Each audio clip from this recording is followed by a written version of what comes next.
Todos sabemos que la sociología es a grandes rasgos el estudio o ciencia del ser humano en sociedad. Pero para entender mejor qué es la sociología, les propongo el juego de ir argumentando por qué una frase no es sociología. No podríamos decir que la antigua frase en latín homo homini lupus est, el hombre es un lobo para el hombre, es sociología, porque en primer lugar no hay estudio ni ciencia, no hay argumentos de cómo se llegó a esa frase, ya sea desde lo empírico o desde lo racional, desde el positivismo o el antipositivismo. No hay argumentos. Igualmente, supongamos que detrás de esta frase hay un estudio o método científico, aunque no lo veamos. Supongamos que lo está. Tampoco podríamos decir que es sociología, porque en segundo lugar, la sociología es una disciplina que empieza a existir desde el siglo XIX. Y esta frase es mucho más antigua. Raymond Aron nos dice que la sociología no estudia al hombre en cualquier sociedad, sino al hombre en la sociedad moderna, sociedad que se percibe a sí misma como resultado y condición del cambio social. Así que podríamos decir que esta frase no es sociología porque la sociología es una ciencia y o estudio que aparece en la modernidad. Y que si bien muchas sociedades que estuvieron antes de la modernidad ya tenían un razonamiento sociológico, porque este surge en la antigua Grecia, en épocas anteriores a filósofos como Platón, decimos que el origen de la sociología surge cuando Auguste Comte, en el libro Curso de la Filosofía Positiva, de 1838, utiliza el término sociología. Surge luego de la Revolución Industrial. Tampoco podríamos decir que la frase homo homini lupus est es sociología, porque en tercer lugar el sociólogo es más concreto. Estudiará al hombre en un ámbito en particular de la sociedad, por ejemplo el trabajo, la educación, la salud, etc. La sociología no se centra tanto en buscar verdades generales del hombre en la sociedad, aunque algunas veces sí, como en el funcionalismo. Tampoco podríamos decir que es sociología, porque en cuarto lugar no me está hablando de ninguna sociedad, sino más bien nos habla de la humanidad. Y la sociología se centra en estudiar sociedades en concreto, porque tiene en cuenta que el orden social dentro de una sociedad puede no ser el mismo del de otra. Considera que no hay un orden único, aunque hoy en día, con el avance radical de las tecnologías y la globalización, las sociedades cada vez están más interconectadas. Y es por esto que se está empezando a considerar que quizás en algún momento solo quede una sociedad y se unan todas las sociedades a modo de Pangea y utilicemos un lenguaje universal, etcétera, etcétera. Además, no podríamos decir que es sociología porque en quinto lugar a esta frase le faltaría una parte, la solución del problema. Todos sabemos que la sociología busca encontrar un conocimiento de la sociedad, hacer un pronóstico de esta, ir de espía entre las relaciones sociales con el fin de solucionar problemas. Y esta frase me estaría diciendo el problema pero no la solución. Es decir, no llega a ser sociología tampoco porque no me resuelve un problema.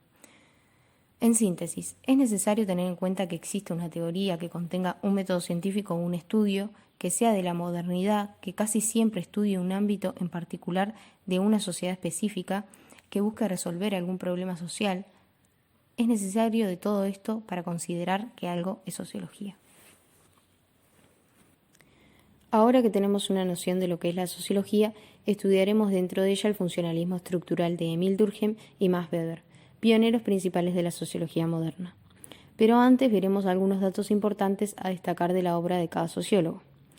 Según Durkheim, el objeto para estudiar la sociología va a ser el hecho social, a diferencia de Weber, que tendrá de objeto de estudio a la acción social.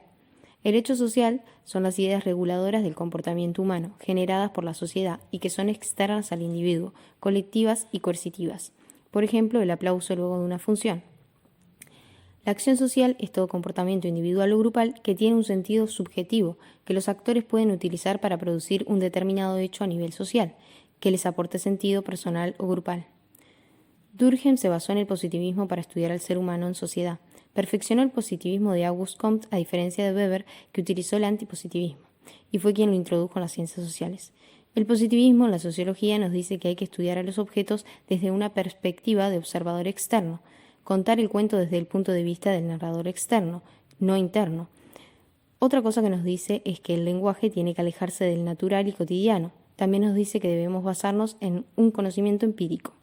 Esta característica es fundamental.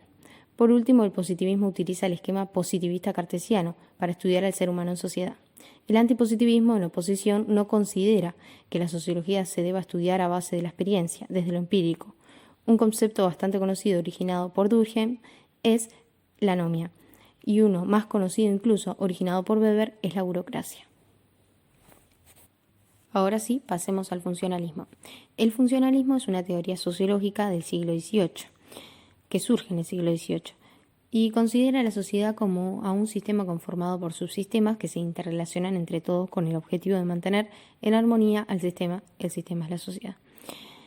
En esta teoría se cree que ningún subsistema tiene mayor importancia que ninguno, y que los cambios en ellos no suceden abruptamente ni de manera dinámica, sino de manera evolutiva, y que cada cambio que suceda en un subsistema, ese mismo subsistema lo irá contagiando a los otros subsistemas para que se sostenga la armonía, y cada subsistema tendrá la capacidad de irse articulando a esos cambios.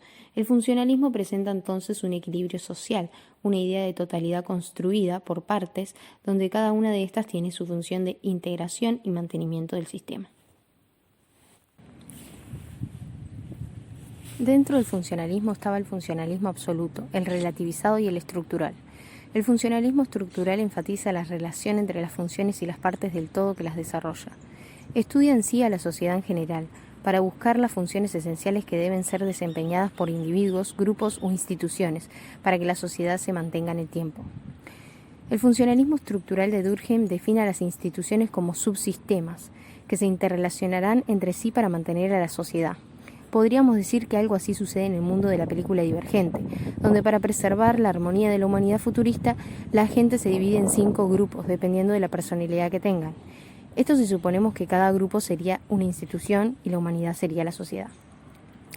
El funcionalismo de Weber también es estructural, pero a diferencia del de Durkheim, que sostiene que los subsistemas son las instituciones, Weber señala que cada persona o grupo es un subsistema. Un ejemplo de cómo ve Weber a la sociedad y al funcionalismo podría ser de la siguiente manera. El mundo es un enorme mecanismo. A las máquinas no les sobran partes. Siempre tienen las piezas exactas que necesitan. Así que pensé que si el mundo es un gran mecanismo, yo no puedo ser una pieza extra. Tenía que estar aquí por alguna razón. Eso significa que tú estás aquí por alguna razón, Hugo Cabret. Fragmento extraído de la película La invención de Hugo Cabret. Esta frase sirve de modo de ejemplo si tomamos como sinónimo de máquina a la sociedad y como sinónimo de persona a la persona o grupo de personas, que era lo que Weber entendía por subsistemas. El funcionalismo en la actualidad sigue existiendo en las ciencias sociales, se sigue utilizando por ejemplo en la educación, en la administración, en el derecho penal, pero ya no se usa con tanta frecuencia. Esto es porque el funcionalismo tenía un estudio general de la sociedad y la sociología cada vez se fue identificando más con el estudio de lo micro, se fue identificando con estudiar ámbitos concretos de la sociedad, para así tener conocimientos más exactos y específicos. También se dice que el funcionalismo no se usa mucho hoy en día porque se ha comprobado, desde la sociología, que las sociedades tienden a romper con el orden y que los cambios que suceden en los subsistemas no tienden a ser evolutivos, sino abruptos, y sorprenden a los otros subsistemas, generando desorden.